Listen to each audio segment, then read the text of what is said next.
Bonsoir et bienvenue à nos fidèles amis téléspectateurs de la Prestige TV, la télévision régionale. Il est 20h et c'est l'heure de cette session de bulletin d'information. Au titre, nous parlerons du président de la République qui a reçu ce mercredi 24 janvier 2024 le collectif des candidats à recaler le développement dans un court instant. Le maire de la commune de Thiès-Ouest, Mamadou Djité, qui fait l'objet d'une accusation concernant la gestion du budget de la municipalité, a fait face à la presse ce mercredi 24 janvier. Soucieux de la bonne marche de sa commune, le maire de Khombole, Magaye Boye, a réceptionné ce week-end des matériaux pour le développement de sa commune. Nous reviendrons au cours de cette édition. La route qui a encore fait des victimes ces derniers jours, la question du comportement des conducteurs refait surface, fait partie des éléments que nous développerons au cours de cette édition. Après quoi, mesdames et messieurs, nous parlons de l'actualité nationale, suivie de l'actualité internationale, et pour boucler le tour, nous parlons de l'actualité sportive.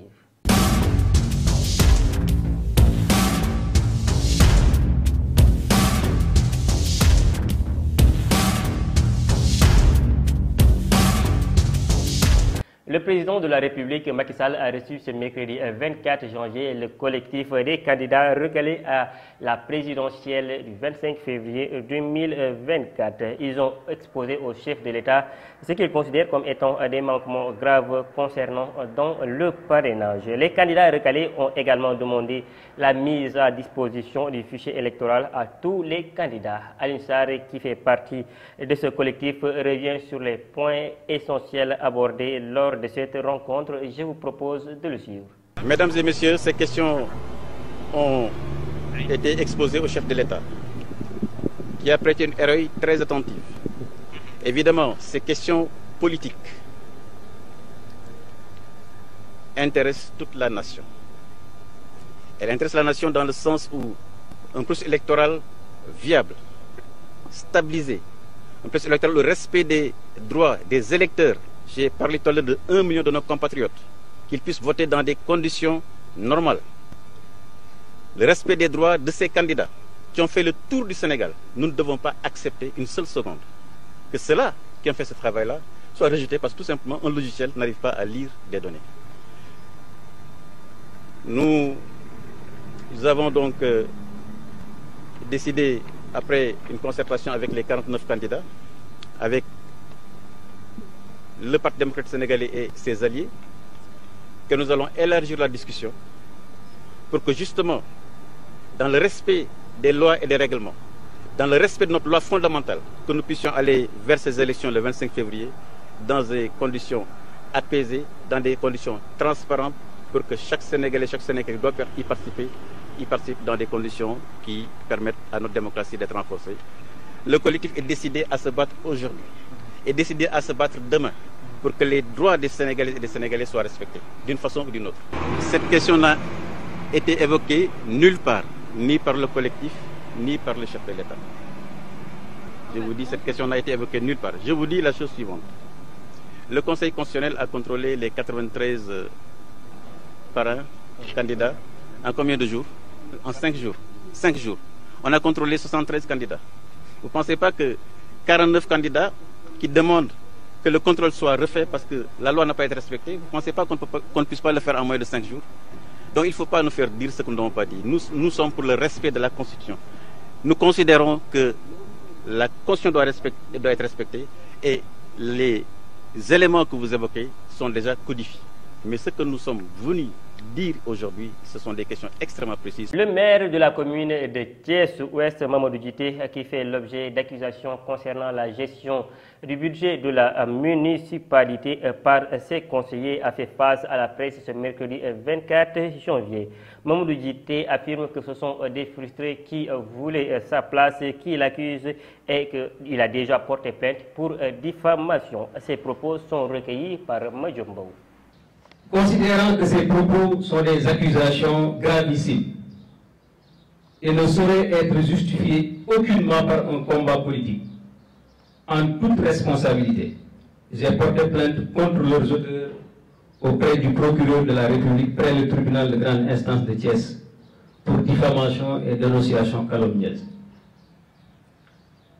Pour saisir les contours de cette campagne de délation, il faut remonter le temps dans un passé récent. Après mon choix pour porter l'étendard de la coalition Yewwi Askan Wi sur une liste de 8 prétendants, les frustrations vont surgir. Chacun va le manifester à sa manière. Certains ont préféré quitter la coalition, comme Pédio. D'autres vont rester tout en essayant d'avaler la pilule amère sans jamais y parvenir. C'est le cas de mon ex-premier adjoint. Pour lui et les autres, personne ne me connaît.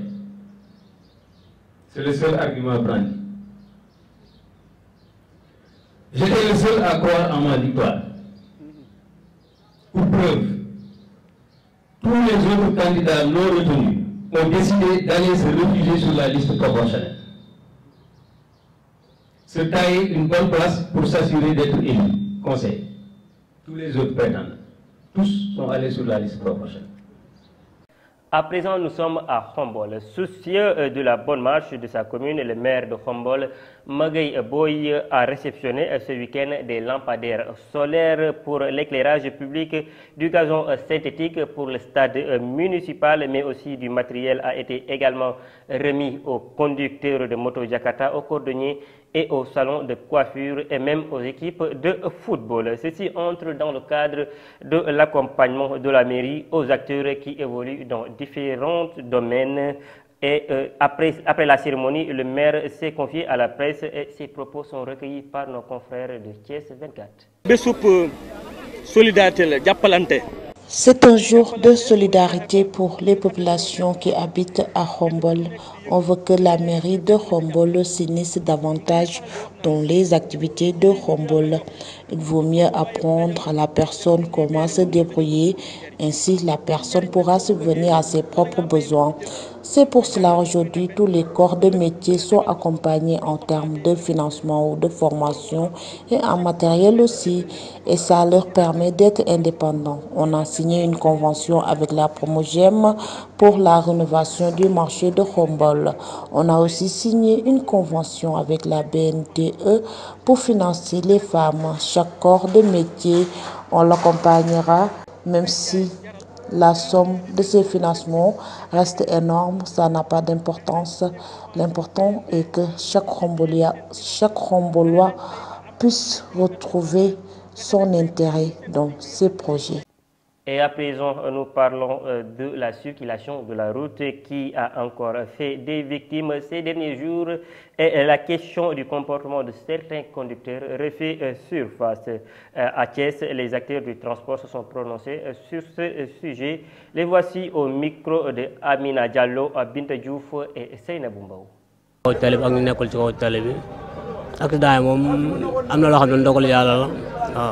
Les accidents, c'est la volonté de Dieu. Pour un chauffeur, conduire sans faire d'accident, c'est leur souhait. Parfois, il y a des chauffeurs et des chauffards. Il y a aussi des excès de vitesse jusqu'à ne plus avoir le contrôle de la voiture. La personne peut même conduire une voiture sans frein et ne pas causer d'accident. Ça dépend juste de la manière dont il conduit ou dont elle conduit. Les freins ne contrôlent pas tout le temps la voiture.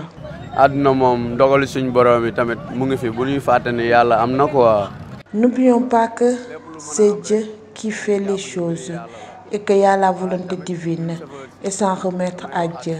Mais nous, les chauffeurs, on doit donner plus de respect à notre métier et penser aux clients en donnant le bon exemple.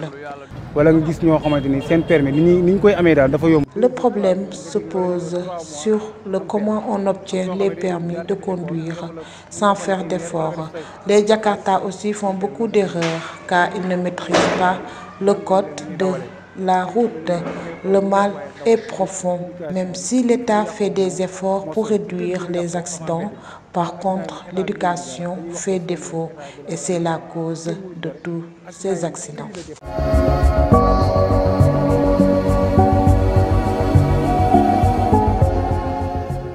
À présent, nous parlons de l'actualité nationale. Nous abordons les élections présidentielles de 2024. L'UNACOIS Yessal appelle les candidats à faire preuve de responsabilité Voilà un des titres phares de cette page nationale, le développement avec Mambiram Sissegay.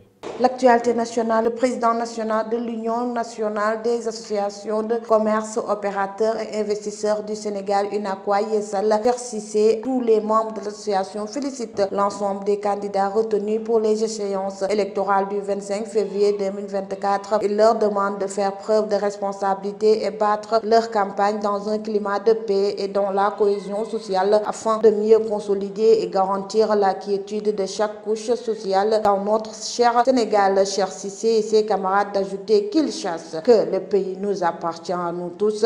Les hommes passent, mais le Sénégal demeure. Parlons autre chose toujours par rapport aux élections que préparent Idrissa Seck et Dr Babacar Diop. Le candidat de Rewmi s'est rendu à Sampaté chez le maire de Thiès et candidat à la présidentielle recalé pour un tête-à-tête. Pour rappel, Babacar Diop était dans la coalition IDI 2019 lors de la dernière présidentielle. Va-t-il accompagner de nouveau l'ancien Premier ministre et non moins ancien président du Conseil économique, social et environnemental pour 2024? Les prochaines heures nous édifierons. Terminons avec la campagne pour la prochaine présidentielle qui débutera le 4 février à minuit. Elle ne terminera le 23 à minuit avant veille du scrutin. Durant le laps de temps imparti, les candidats effectueront des passages à la RTS pour tenter de convaincre le Sénégalais et leur accorder leur suffrage. Pour déterminer les modalités d'apparition sur la chaîne publique,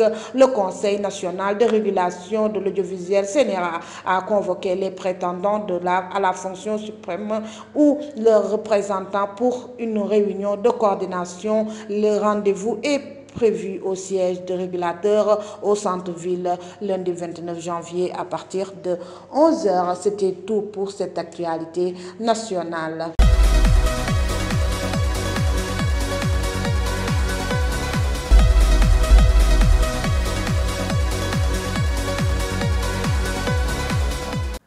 À présent, nous faisons un bond pour sortir hors de nos frontières et aller consulter l'actualité internationale. En Israël, un ministre juge le Qatar responsable de l'attaque du 7 octobre. Tout de suite, le développement de la page internationale. Le ministre israélien des Finances, figure de l'extrême droite, a accusé le Qatar, un des acteurs clés des négociations avec le mouvement islamiste palestinien du Hamas, d'être responsable de l'attaque du 7 octobre. Le Qatar est un pays qui soutient et finance le terrorisme, a-t-il déclaré. L'Émirat est le parrain du Hamas et est largement responsable des massacres commis par le Hamas sur les citoyens israéliens, a affirmé sur X Bezalel Smotrich, qui dirige le parti sionisme religieux. La Corée du Nord a tiré mercredi 24 janvier plusieurs missiles de croisière en direction de la mer Jaune. C'est ce qu'a annoncé l'armée sud-coréenne au moment où les tensions entre les deux Corées sont à leur comble. Ces tirs interviennent au moment où la Corée du Sud mène jusqu'à jeudi un exercice d'infiltration de ses forces spéciales au large de sa côte et avec le Nord. Les tensions entre les deux Corées se sont fortement aggravées ces derniers mois. Les deux pays ennemis sont renoncés à des accords conclus en 2018 pour prévenir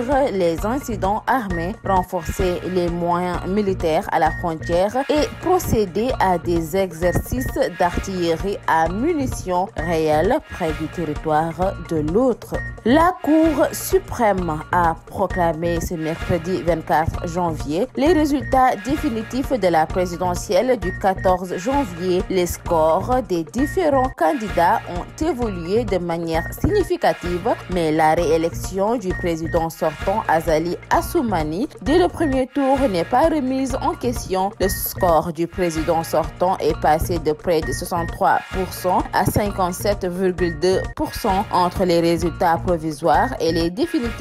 Azali Assoumani a perdu des voix, mais pour lui, l'essentiel reste acquis. Au pouvoir depuis 2016, il restera jusqu'en 2029. Le taux de participation fait quant à lui un bond spectaculaire, passant de 16,3% annoncé par la CENI à 56,44% aujourd'hui selon la Cour suprême. Mesdames et messieurs, c'en est tout pour l'actualité internationale.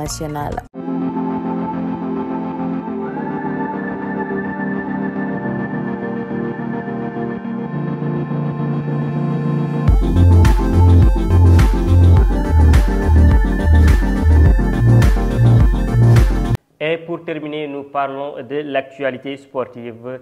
CAN 2023, la CAF suspend le sélectionneur du Maroc. Le développement de cette note sportive tout de suite avec Adi Aram, le compte sec. Actualité sportive CAN 2023, la CAF a décidé de suspendre le sélectionneur du Maroc, Walid Regragui, pour 4 matchs, dont 2 en sursis à temps après. Une décision de la commission de discipline de la CAF que la Fédération royale marocaine de football a décidé d'interjeter. Pour rappel, des incidents ont été notés à la fin de la rencontre entre le Maroc et la RD Congo qui se sont partagés les points, un but partout. Jusqu'ici, on ne connaît pas le contenu des échanges verbaux et musculés entre le sélectionneur Walid Regragui et le joueur congolais Chancel Memba. Si sur la toile, beaucoup pensent qu'il s'agit de propos racistes, les deux protagonistes n'en parlent pas. En tout cas, Regragui l'a officiellement refuté. N'empêche, il est suspendu par la CAF qui avait annoncé l'ouverture d'une enquête. Toujours dans cette CAN 2023, 8e de finale, les éléphants de la Côte d'Ivoire sur le chemin du Sénégal. Et c'est bien la Côte d'Ivoire qui se présentera lundi prochain à 20h GMT face aux Lions du Sénégal dans le cadre des 8e de finale de cette Coupe d'Afrique des Nations. L'attente fut longue, mais le pays hôte de cette 34e édition parmi les meilleurs 3e sera au rendez-vous. Le succès du Maroc face à la Zambie, 1-0, a scellé sa qualification. Avec seulement 3 points et une lourde défaite contre la Guinée équatoriale, 4-0, la Côte d'Ivoire, miraculée, sera au rendez-vous pour le 2e tour de la plus grande messe du football africain. Terminons cette note sportive en parlant des affiches et le programme des 8e de finale. Toutes les poules de la CAN 2023 ont rendu leur verdict et on connaît désormais tous les qualifiés pour les 8e de finale. Le samedi 27 janvier à 17h GMT, l'Angola affrontera le Namibie. À 20h GMT, le Nigeria affrontera le Cameroun. Dimanche 28 janvier, 17h GMT, Guinée équatoriale, Guinée. À 20h GMT, Égypte, RD, Congo. Le lundi 29 janvier à 17h, le Cap-Vert affrontera la Mauritanie et à 20h, le Sénégal affrontera la Côte d'Ivoire. Le mardi 30 janvier, dernière journée de ces 8e de finale, le Mali affrontera le Burkina Faso à 17h et à 20h GMT, le Maroc affrontera l'Afrique du Sud. Et c'est ce qui met fin à cette note sportive. Amis fidèles téléspectateurs de la Prestige TV, c'était tout pour cette édition du soir. Merci de l'avoir suivi. Nous vous encourageons à rester connectés dans nos différentes plateformes et à suivre l'actualité qui continue toujours sur la Prestige TV. D'ici là, portez-vous bien et bonne suite de programme.